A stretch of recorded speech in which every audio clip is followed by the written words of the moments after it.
नमस्कार दोस्तों, कैसे हैं आप सभी। उम्मीद करता हूं आप सब अच्छे होंगे। आज एक और दिल दहला देने वाली घटना का एक कहानी आप लोगों के बीच में मैं लेकर आया हूं। इस कहानी में ऐसा है कि जब इश्क चढ़ा परवान तो आशिक के साथ मिलकर खुद के ही पति की कर दी हत्या। ये कहानी है, ये स्टोरी है जो एक दिल दहला देने वाली स्टोरी है। जो भी इस स्टोरी को सुनेगा उसकी रूह कांप जाएगी और एक बार को ये सोचेगा कि ऐसा हो भी कैसे सकता है। एक उम्र का लिहाज, एक उम्र दराज का लिहाज होता है। खुद के जो बच्चे होते हैं उनकी उम्र का भी लिहाज होता है।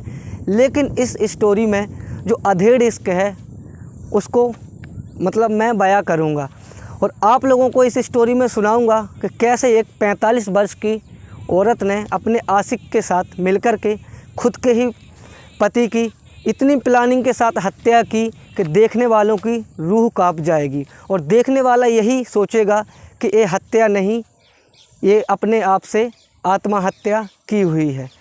सच्ची घटना है उत्तर प्रदेश के बांदा ज़िले की, जो कि 23 जून 2021 को रात 8 बजे से 2 बजे के बीच में ये घटना घटित होती है। जो शिव नारायण नाम का एक व्यक्ति होता है जो कि अपनी पत्नी से ये कहकर जाता है कि मैं बगल के गांव में शादी समारोह में सम्मिलित होने जा रहा हूं। तो उसकी पत्नी कहती है ठीक है चले जाओ। जो कि वो शिव कुमार है, वो रात के शाम के 7 बजे घर से निकलता है।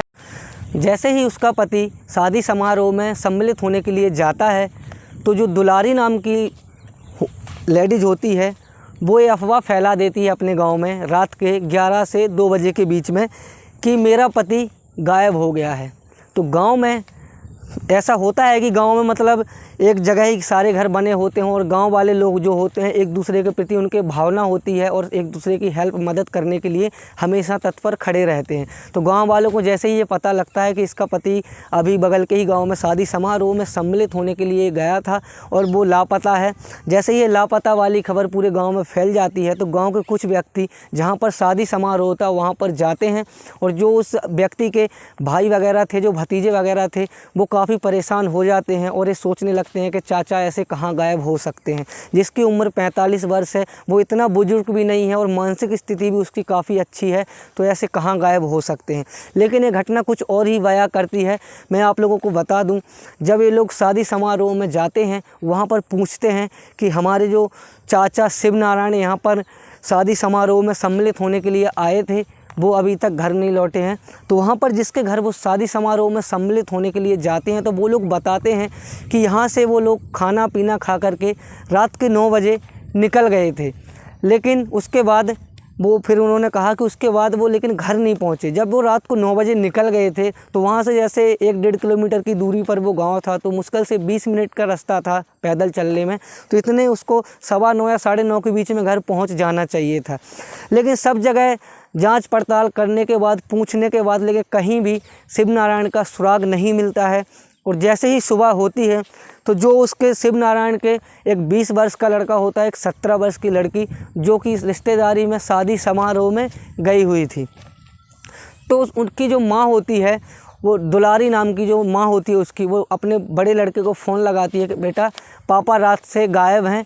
तो उसके बड़े लड़के के जो दिमाग में कई तरह तरह के संगीन ऐसे ख्याल आते हैं कि पता नहीं क्या हुआ होगा, पता नहीं कहाँ गए होंगे। तो जो उसका बड़ा लड़का है थोड़ा धैर्य बांधता है और मम्मी से कहता है कि माँ परेशान मत हो सकता है किसी रिश्तेदारी में या किसी अपने दोस्त के यहाँ पर रुक गए हों रात में, अभी सुबह हो आ जाएंगे, 11-12 बजे तक आ जाएंगे। तो जब माँ ये बात सुनती है तो माँ को थोड़ी तसल्ली होती है कि चलो लड़के ने तसल्ली बंधाई है। जब उसके बाद फिर लड़का रिटर्न आता है तो अपने पूरे रिश्तेदारों को फ़ोन लगाता है, पूछता है कि पापा तो नहीं आए, लेकिन हर जगह से लड़के के हाथ निराशा ही लगती है। धीरे धीरे 2 दिन बीत जाते हैं। 2 दिन बीत जाने के बाद भी शिव नारायण का कोई सुराग नहीं मिलता है, ना कोई खबर मिलती है। एक स्वाभाविक की बात यह है कि एक जो उसका फ्रेंड था, जो रिटायर्ड फौजी सूबेदार था, वो यमुना नदी के किनारे सुबह सुबह से टहलने के लिए जाया करता था। वहाँ पर जैसे ही पहुँचा तो एक जो वहाँ पर लाश पड़ी हुई थी, उसके पैर और हाथ बंधे हुए थे, बीच में डंडा डला था। उसने वो लाश देख करके उसके दिमाग में तरह तरह के ख्याल आने लगे और जैसे ही लाश के पास पहुंचा, क्योंकि पूरे लाश को 48 घंटे हो चुके थे और वो लाश पानी से ऊपर आ करके बगल में जो नदी के किनारे पर आ गई थी, क्योंकि जब लाश किसी पानी में गिर जाती है तो 24 घंटे के बाद वो बाहर आ जाती है। उसको देख करके उसके जो दोस्त था सूबेदार, उसके पैरों तले से ज़मीन खिसक गई और कहीं ना कहीं वो इतना परेशान हो गया कि कुछ मिनटों तक तो ना तो कुछ बोलने की स्थिति में था, ना किसी से कुछ कहने की स्थिति में था। इतना होने के बाद जब उसके जो दोस्त था उसने गांव वालों को सूचित किया, तो गांव वालों की जो कम से कम 50 से 60 लोग वहां पर आए और सब ने देखा, उस लाश को देख कर के पहचान की कि हाँ ये शिव नारायण की लाश है। तो फिर पुलिस को सूचना दी गई।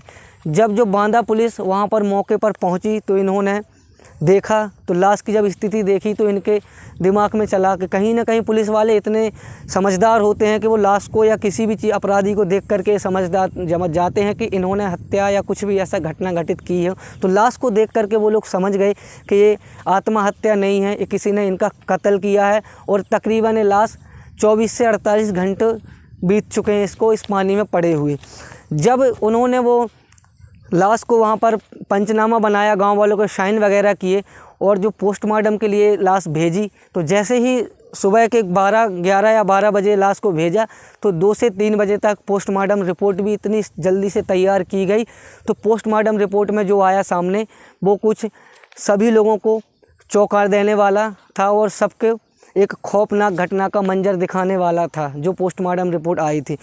जो पोस्टमार्टम जब रिपोर्ट आई तो उसमें कुछ ऐसा था कि इसका गला दबा करके हत्या की गई है, ना तो इसके फेफड़ों में पानी गया है ना कुछ। फिर पुलिस को शक हुआ कि मतलब ऐसा इस कृत्य को कौन घटित कर सकता है और किसी से इसकी दुश्मनी थी या कुछ भी था। परिवार वालों से पूछा गया, जो शिव नारायण था उसके भाइयों से, भतीजों से, उसके जो यार दोस्त थे, जो रिलेटिव पड़ोसी थे, सबसे पूछताछ की गई। तो उसमें किसी ने ये नहीं बताया कि इसकी किसी से दुश्मनी थी। लेकिन जब पुलिस अपने पर आई और अब पुलिस ने अच्छी तरीके से जांच पड़ताल की और पूछा गया तो एक व्यक्ति से थोड़ा सा सुराग मिला। वहाँ पर ही बगल में चूड़ियाँ टूटी हुई डली थी। जब चूड़ियों को देख करके पुलिस को थोड़ा सा डाउट हुआ कि यहाँ पर चूड़ियाँ मिली और किसी के पैरों के निशान भी कुछ मिले। और वहाँ पर जब पुलिस ने जांच पड़ताल की तो नदी किनारे ना तो किसी भी 4 व्हीलर के टायर के निशान थे, ना किसी मोटरसाइकिल के निशान थे। जो भी निशान थे 4 लोगों के पैरों के निशान वहाँ पर बने हुए थे। उसको देख करके पुलिस को डाउट हुआ कि हो ना हो किसी आस पड़ोस के ही व्यक्ति ने इनका मर्डर किया है और इस पानी में जो लाश है इसको ठिकाने लगाने के लिए आए हैं। तो जब ये घटना पुलिस को पूरी समझ में आई तो पुलिस ने एक जो टीम गठित की, फॉरेंसिक टीम होती है कुछ ऐसा करके गठित की उन्होंने। जब टीम गठित हुई तो टीम ने अच्छी तरीके से जांच पड़ताल की। वहाँ पर पूरा छानबीन करते हुए जब गांव में एक व्यक्ति से पूछा गया तो जो उसका पड़ोसी था वो मतलब कुछ दिनों से गांव में नहीं था। जब वो गांव में आया रिटर्न तो वो अचानक की बात है, जब मुजरिम को मिलना होता है तो कुछ ना कुछ ऐसा घटित हो जाता है कि ऑटोमेटिक ही पता चल जाता है। जब वो व्यक्ति पुलिस वालों के सामने आया तो पुलिस वालों ने उससे पूछा कि ऐसा ऐसा यहाँ पर कृत्य हुआ है, इस घटना के बारे में जो शिव नारायण है उसकी किसी से कोई दुश्मनी तो नहीं थी। तो उस व्यक्ति ने बताया कि जो शिव नारायण था वो गांव के ही किसी व्यक्ति के यहाँ जो खेती बाड़ी होती है उसको करता था। जैसे वो दूसरा व्यक्ति था उसकी खेती बाड़ी जैसे अदिया से बोलते हैं, जैसे किसी का खेत, मेरा खेत है मैं लीज पर दे दूंगा कि इसको आप करोगे और इसको मतलब आधा हमें दे देना, आधा आप ले लेना, ऐसे वो उसकी खेती किया करता था। और जो शिव नारायण के घर पे उसका काफ़ी ज़्यादा आना जाना लगा रहता था। तो जो शिव नारायण की पत्नी थी दुलारी, उससे उसकी मतलब संबंध, अवैध संबंध बन जाते हैं और धीरे धीरे उनकी नज़दीकियाँ बढ़ जाती हैं। और नज़दीकियाँ इतनी बढ़ जाती हैं कि कब पता नहीं चला कि कब उनका शारीरिक संबंध हो गए और प्यार इतना परवान चढ़ गया कि उन्हें ना तो उस दुलारी को अपना 20 वर्ष का पुत्र दिख रहा था, ना 17 वर्ष की वो बेटी दिख रही थी कि इनके ऊपर क्या असर पड़ेगा और एक घटना, ऐसे घटनाओं को अंजाम देने के बाद इनके ऊपर किस तरीके का असर पड़ेगा।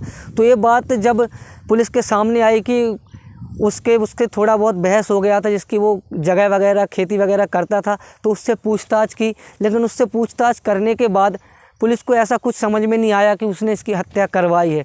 लेकिन जब पूरा खेल पुलिस को समझ में आया कि मतलब जिस दिन वो शादी समारोह में गया था तो दुलारी उस दिन अकेली थी, क्योंकि उसके लड़का वो लड़की दोनों शादी समारोह में रिश्तेदारी के यहाँ गए थे और उसका पति शाम को 7 बजे घर से निकला था और फिर रिटर्न नहीं आया। तो इतने में जब जो उसकी जिसकी वो खेती वगैरह कर रहा था उसको बुलाया गया और उससे पूछताछ की गई। तो जब पूछताछ में सामने आया कि दुलारी ने स्पष्ट रूप से बताया कि हाँ, मेरा इसके साथ ऐसा ऐसा अवैध संबंध है और हम लोगों ने ही मिलकर के इस घटना को अंजाम दिया है। जैसा कि जब वो तीनों शादी समारोह से शिव नारायण उसके जो 2 दोस्त थे वो लोग निकले थे तो वो अपने घर चला गया था, तीनों अपने अपने घर चले गए थे। लेकिन जब शिव नारायण अपने घर पहुंचा तो उसने अपनी पत्नी दुलारी को किसी अन्य पुरुष के साथ अवैध संबंध बनाते हुए देखा। आपत्तिजनक स्थिति में देख करके शिव नारायण का खून खौल उठा और अपनी बीवी को मारने पीटने लगा। जब अपनी बीवी को मार पीट रहा था इतने में उसकी बीवी ने और जो उसकी बीवी का आशिक था उन्होंने पकड़ के उसको एक चारपाई पे लिटा दिया और उसकी गला दबा के वहाँ पर ही हत्या कर दी। ये घटना है रात के 11 बजे की। 11 बजे कृत्य घटा, 11 बजे उन्होंने उसका मर्डर कर दिया। उसके बाद उन लोगों को ये डर सताने लगा कि अब इस लाश को हम लोग कैसे ठिकाने लगाएं। जब उस लाश को ठिकाने लगाना था तो पहले जो उसका आशिक था वो अपने घर चला गया। ये उस लाश के साथ ही मतलब 2 घंटे इसने 3 घंटे वहाँ पर ही बिताए। उसके बाद जैसे ही रात के 2 बजते हैं, जब गांव में पूरा सन्नाटा पसर जाता है, सब गहरी नींद में सो जाते हैं, तो दुलारी का आशिक आता है और उसके हाथ और पैर बांध के शिव नारायण के, और दोनों दुलारी और उसका आशिक जो है दोनों उसको लटका करके, यमुना नदी बगल में ही होती है, वहाँ पर पानी में उसको फेंक देते हैं। और जो ये दुलारी थी इस तरीके का स्वांग रचती है, नाटक रचती है, ताकि सबको लगे कि ये जो घटना घटी है ये आत्महत्या है और किसी ने इसको मार दिया है या फिर आत्महत्या है। जब ये पूरा पिटारा खुलता है तो पिटारा खुलने के बाद उसके लड़का और लड़की की थोड़ी मानसिक स्थिति ख़राब हो जाती है और वो सोचने लगते हैं कि बताओ, मेरी खुद की माँ ने ही इतना बड़ा कृत्य किया और मेरे खुद के बाप को ही मौत के घाट उतार दिया।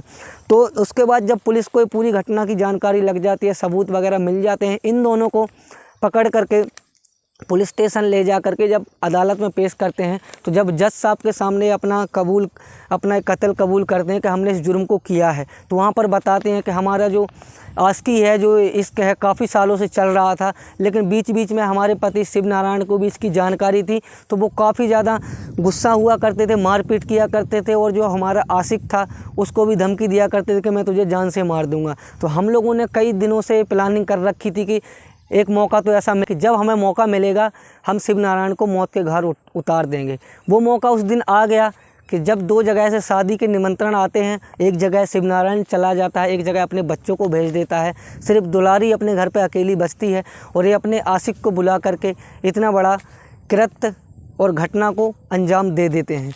तो इस घटना में इन लोगों को सज़ा हो जाती है, धारा 302 लगती है, जेल जाते हैं। उसके बाद गांव में ये सन्नाटा, मतलब एक सन्नाटा टाइप का पसर जाता है और चर्चाएं होने लगती हैं कि बताओ इस तरीके का कृत्य इसने घटित किया है। ना तो बच्चों की सोची, ना गांव वालों की सोची कि क्या किस तरीके से 2 परिवार बर्बाद हो जाते हैं। तो दोस्तों, इस वीडियो को, मतलब इस स्टोरी को मेरा सुनाने का, किसी के दिल को ठेस पहुँचाने का मतलब नहीं था, सिर्फ आप लोगों को जागरूक करना था। सावधान रहें, सतर्क रहें, ऐसे किसी के झांसे में मत आएँ। और मिलते हैं अगले एपिसोड में, तब तक के लिए जय हिंद, जय भारत।